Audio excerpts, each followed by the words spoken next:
Hello everyone, peace of Christ to all. Today we have a very important topic and I would like you guys to listen carefully. And this is my message to the Muslims who always get upset from me, and I understand. I'm not expecting you to be happy from what I'm doing, but this is my challenge to the Muslims, is to use their brain and not to judge before you listen carefully. And I do the same to the Christians. Don't judge Islam in a negative way until we prove that it is negative. And you better do that yourself, not based on what I am telling you, which means if anything I say is not based on Islam and it's not convincing, you better search yourself and find the answer. You know, Muhammad, he always faced a big failure in his mission. Many people, they will think that Muhammad was victorious. Muhammad was victorious only when he started using the sword as a gang to enforce his belief and his religion. However, he was really a big failure in his mission. Look what Muhammad he said as an example in this hadith. This is in Sahih al-Bukhari, and this is very authentic hadith. He said, had only 10 Jews amongst their chiefs. Believe me, by the way, you see, this is the Muslim translation. In the Arabic, it doesn't say amongst their chiefs. It says only 10 Jews. Actually, let me show you the hadith in Arabic, just to show you that Muslims, when they translate, they have no dignity and they false fiction things. Because the point of saying, if 10 of their leaders believe in me, and if the hadith doesn't say that, it's mean this is a fiction, this is a fabrication, and the Muslims are the best to fabricate because they assume that you do not know Arabic. Therefore, you know, we can lie to you and you have no idea how you will know. So if we go to the hadith, and this is the hadith in the front of my eyes, as you see it in here, this is the translation between two brackets. Always, by the way, when you see between two brackets, it means the Muslims are telling you, they are telling you, we are lying. Okay, we are adding things. So it doesn't say in the hadith that. This is why they put it between two brackets. In Arabic, in the front of me, it says, لو آمن بي عشرة من اليهود لآمن بي اليهود. So Muhammad saying clearly, if only 10 of the Jews believed on me, the Jews will believe in me. So Muhammad, he was not able to make not even 10 Jews believe in him, not 10 leaders as it says there in the translation. So why Muhammad he failed to make the Jews believe in him? Now for sure the Jews, they've been taught carefully about who can be a prophet of God, who cannot be a prophet of God. Not because only the ethic, Muhammad he don't fit with the ethic, not because Muhammad is not from the Jewish lineage, not because Muhammad he has no miracles, but Muhammad he has no prophecy to be a prophet anyway. Like, it's funny that Muslims, they call Muhammad a prophet, but there's no prophecy of this man. Actually, all his prophecy became to come a lie, not a true, as we remember in chapter Al-Anfal, verse number 65 and 66, where he said that 10 of you can fight 100, and then we find that was not a true. The Muslim, they went to war and they lost, and then Muhammad he make right away a verse after saying, Allah he found right now a weakness in you, so he enlightened your task. And other false prophecy, when Muhammad he said the moon is the judgment day is near and the moon is split, and there's no moon split and nobody witnessed that. You see, when the moon is split, the whole world should see that, and historian around the earth, this is not something to forget to mention. This is the moon.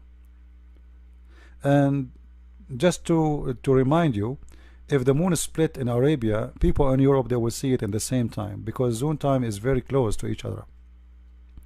And at that time, especially at that time, the Roman was in the borders of the what is called today the Arabian Peninsula, which is Syria and Jordan and Israel. So we are talking about the same location, and yet nobody ever from the Roman or even the Persian or anywhere in the world, or even India. India is not far away from Saudi Arabia, by the way. It's just across the sea. You know, you can go on 6 hours trip in the sea, and you will be in Pakistan. So nobody, no historian ever mentioned that the moon split as the Muslims claim, and then he said the judgment day is near, and you know, this was a false prophecy mentioned 1400 years ago, and still the judgment day is not near. So when Muhammad, he said, if 10 Jews believe in me, the rest of the Jews will believe. Well, that's because there is no reason for anyone to believe in you, because you failed. You fail in every way, in every mean. And today our video is to prove to prove that Muhammad was nothing but a failure, to prove that he is a messenger of his God, who he claimed to be a God, and he could not provide any proof of that. But actually our video is more deep than just proving Muhammad to be a false prophet by a false prophecy. There is more evidence that Muhammad was extremely a false prophet. If we go to the Quran as an example, in chapter 64 verse number 11, you can read any translation you want, and as you know, I don't approve any Islamic translation. However, I use it just so Muslims don't say this is my translation. According to the Quran, as you see in front of me, nothing, no disaster, no bad things can happen to you unless by the leave of Allah. So I want you to keep that on mind.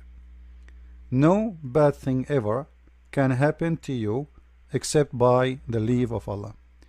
What does that mean? To make it simple, if a car accident happened to you, it is Allah who made it happen.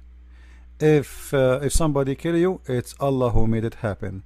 If you win the lotto, it's Allah who made it happen. And because this is a good thing, what it's meant here, by the way, it's about the bad and the good, not only the bad. So anything will happen to you, it's by the permission of Allah, which means nothing will happen to you unless by permission of Allah. Now some of you might say, well, I believe as a Christian that nothing can happen to me unless God approve it. This is not really true.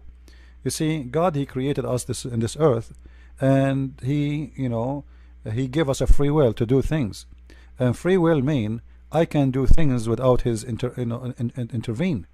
So if I want to kill somebody, it's not Allah who asking me to kill him. It's not Allah, or, you know, if I am a Muslim, I'm trying to speak to the Muslims. If I'm a Muslim, then in this case you are saying to me Allah is the one who made me kill him. But if I'm a Christian, my God, he will not intervene and make me kill the person. Otherwise, this is mean we Christians don't have a free will. However, Muslims do not believe in free will, and that's what is called destiny. So what we are showing you in front of us right now is something called destiny. It is your destiny. Now many people, they use the term destiny, and many people believe in it, even from those who they are not Muslims. But destiny is a false fiction, and it's not exist. For God, he gave you free will to believe or not to believe, to accept or not to accept. This is why Jesus, he said, not everyone say to me, Lord, Lord, will enter the kingdom of my Father, but the one who do his will. So he have a will and you have a will. If you decide to do your own will, which is opposing his will, then you will not enter the kingdom of the Father. So we don't believe in destiny. Now for sure God can intervene, let us say in a special mission, let us say in the life of a prophet, or in a life in a special person, or because you ask God with a prayer and he intervene in your life. But this is not destiny. All right? So Muslims believe in destiny, and nothing bad can happen unless by the permission of Allah. So based on this, Muhammad, he come with a story which is very, very dangerous. You see, if you remember, Muhammad, he mentioned before that he was suffering from the poison he ate in Khaybar. If you don't remember the story, Muhammad, he mentioned, or the Muslims, they mentioned to us that Muhammad, after he killed the people of Khaybar, a Jewish woman, she cooked for him a sheep, and then she put a poison in it, and when Muhammad and his companions start eating, the one next to him, he died in the spot right away, immediately, which means he hit where the poison is so strong. Now Muhammad, he ate from the poison, but he did not infected the same as the one who was next to him, because he did not take that part which is full of poison. So he was infected, so he was dying slowly. Look what the Prophet here is saying. The Prophet, and sorry, Aisha she's saying, the Prophet in his element of death, which he died, used to say, which mean many time, which mean always when this man he suffer or he have a pain, he say always repeating the same. O Aisha, I still feel pain caused by the food I ate at Khaybar, and at this time I feel as my aorta is being cut off from the poison. So Muhammad here is confirming that he is dying because of the poison. If the Muslim want to say Muhammad is wrong, he's stupid, well, this is your business. Alright, now he is the one saying that. You go and ask him why you are saying that. We don't agree with you. And the funny, Muslims don't agree even with their prophet, when the story Muhammad he mentioned is going to expose him for being a false prophet. Now what does have to do with being false prophet? If we go to different hadith, we will find the following. This is the story where Muhammad he was poisoned by the women. Alright, this is Sahih Muslim, this is Sahih Hadith, so the Muslims cannot say to us it's weak. Alright, you see the numbers in the front of your eyes. And when the woman she gave Muhammad the poisoned sheep, Muhammad, after and a guy he died next to him, so he asked her, he called her, Muhammad, they arrested the women, and he asked her, why you did that? Why you did that? Actually, the story here is not accurate. I tried to find it in English, I could not. The story in Arabic, it says, you killed my husband, my brother, and my family, and I have the right to kill you. Alright? But here, in this story here, in this hadith, she said, I had determined to kill you. Thereupon he said, Allah will never give you the power to do it. Hold on. That is very dangerous. Allah will never give you the power to do it. It's mean Allah is the protector of Muhammad, and he is a special one to Muhammad, and there is no way Allah will let that to happen to him. As you see, the one who is mentioning this is Muhammad himself, not the women. The women, she said, I am determined to kill you. Muhammad is the one saying,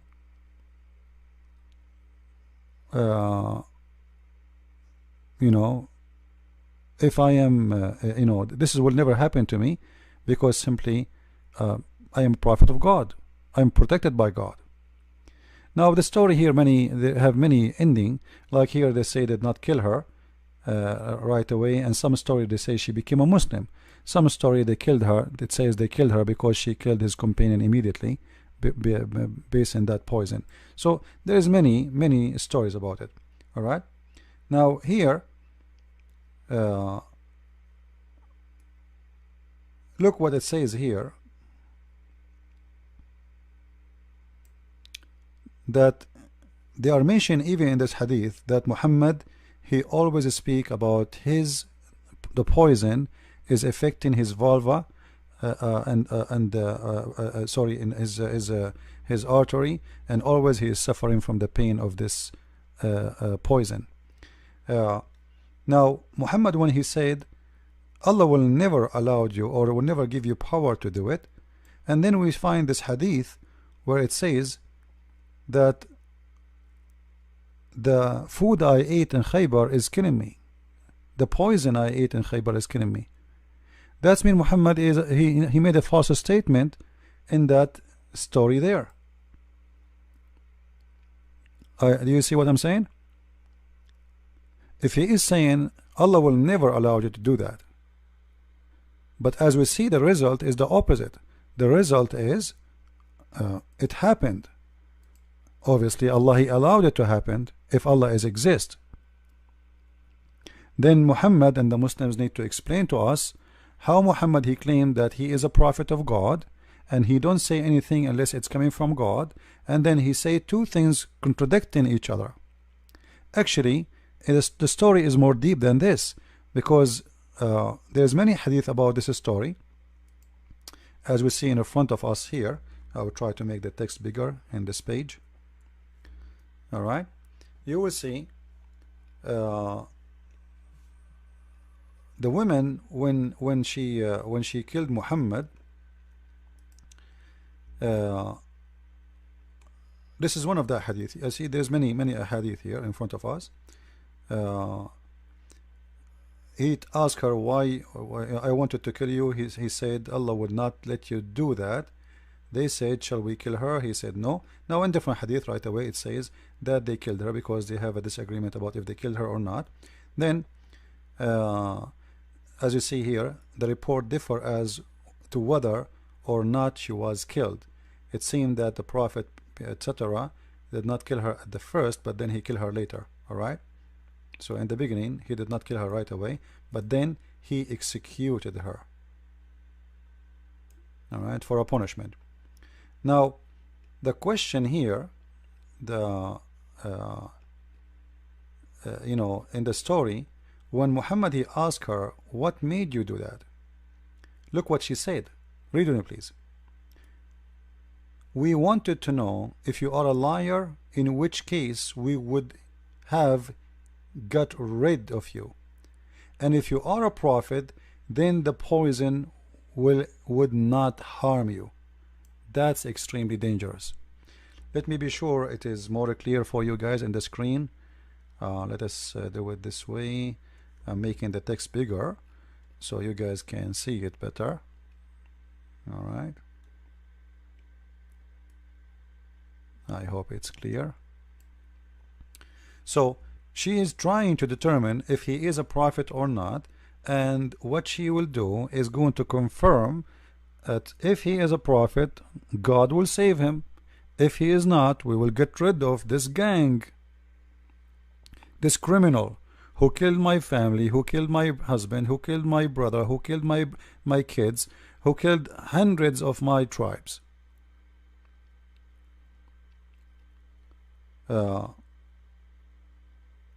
Then you will see the hadith continues saying the Prophet used to feel ill because of this food. Do you see it?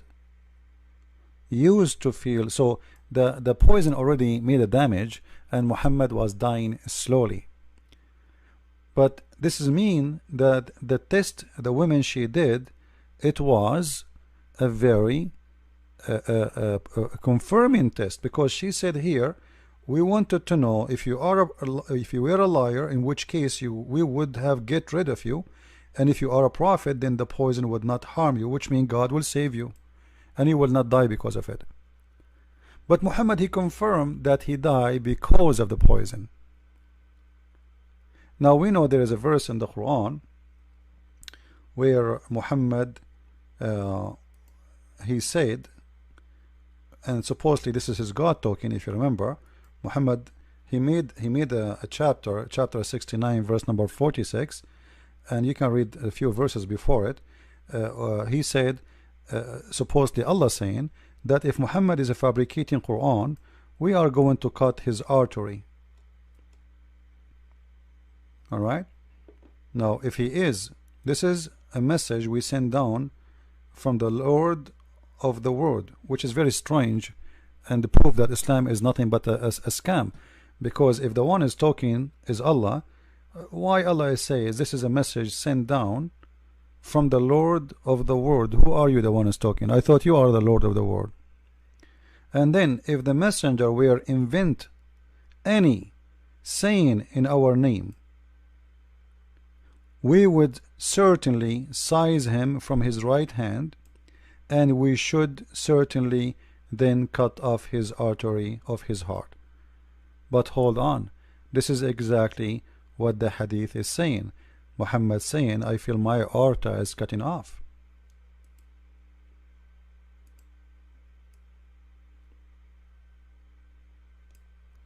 So Muhammad proving to us in every way, in every mean, that he is a false prophet.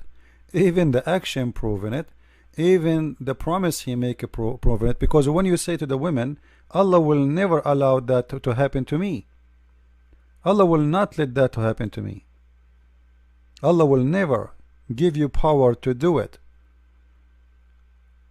Why Muhammad is saying that? Because he is a prophet. And this is exactly what the woman she said to him too. We wanted to know if you were a liar, in which case we would have get rid of you, and if you were a prophet, then the poison would not harm you. And you see the hadith reported. This is a very strong hadith in many locations, in many books, the same story. All right, she said, I wanted to see if you were a prophet, then Allah would tell you about it, and if you were not a prophet, Allah would be rid of you. That's mean Muhammad, he fell into the test. And the funny Muhammad, he says, if you eat 7 ajwa a day, which means 7 palm tree fruits a day, no poison can affect you and no black magic can affect you. And later we find that he died in poison, and he is eating 7 ajwa a day, which is additional proof that he is making up lies about eating 7 ajwa, and you will be saved, nothing will affect you. Now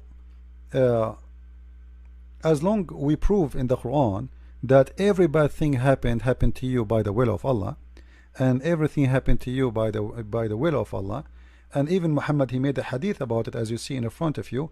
You can see the reference. This is Sahih al-Bukhari, hadith number 6594, as you see here. All right, here Muhammad is speaking about that any, a human being is based on his destiny. So a human being of you will be doing the will, like his own work, his own deed, until there is a cubit between him and heaven, and then he will go to hell, because Allah, he will change his course, and what is written for him in his destiny will take over.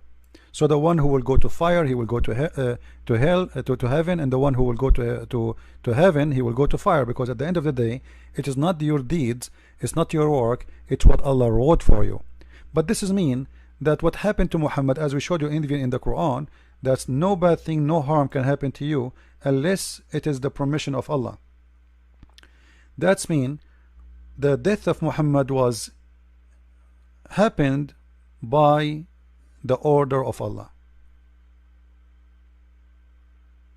Anything happened to Muhammad, it was by Allah.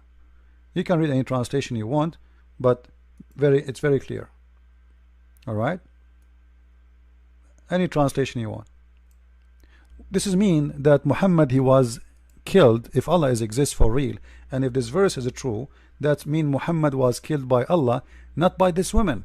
Because remember, it is not the women who decide that according to the Quran, according to the hadith.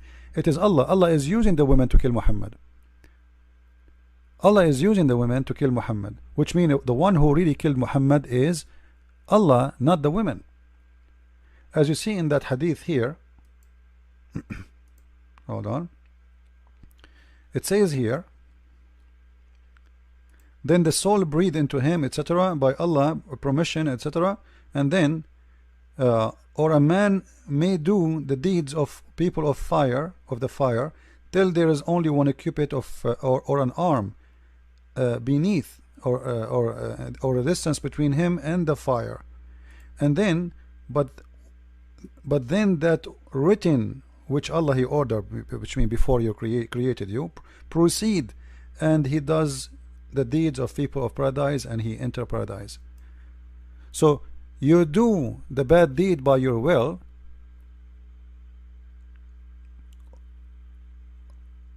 what is going to take over is the good deed of Allah will take you to heaven. Why? Because Allah, he decide for you where you will go. Are you getting the point? So all the first bad deeds you did is going to go, is gone, because simply Allah is going to overwrite your deed, because he wrote a destiny for you, and as long his destiny is you go to heaven, then he suddenly you will start doing things will take you to heaven. So doing the good things here, it was not your own permission, it was Allah destiny. Same, you will see that the same person who was going to go to hellfire, to heaven, you know, he will go to hellfire. Then, and the man may do the deeds of people of paradise till there is only one cubit between or two between him and paradise. Then that is written, proceed, he does the deeds of the people of fire and enter it. So the question here, as long it is the destiny of this woman to kill, as long there is no bad things can happen to any Muslim unless it is the permission of Allah, as we see here.